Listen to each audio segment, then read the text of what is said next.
ये देखंतु ये भैया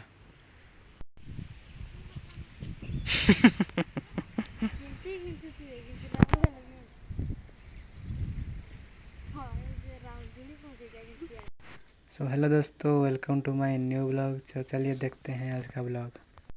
तो मैं जब नहा कर घर गया था तभी बच्चे लोग बंसी नाठी पकड़कर मछली पकड़ने आ रहे थे। तो हम देखने जा रहे हैं कितने मछली पकड़े हैं। तो बनते रहे वीडियो पर। फाइनली हमें पहुँची जाए छे नदी। तो नदी रे देखी पारे ये देखंतु ये केड़े बड़ माछ धरछि। ये रोई माछ।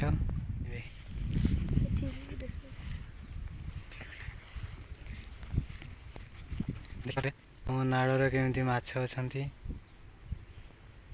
कहीं तोर केते माछ देखा सब मारी पकड़ ना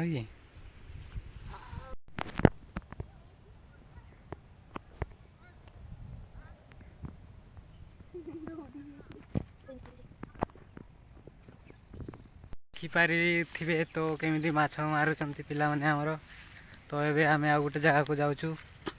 तो सेठी देखेबू बढ़िया बढ़िया माछ, बड़ बड़ माछ।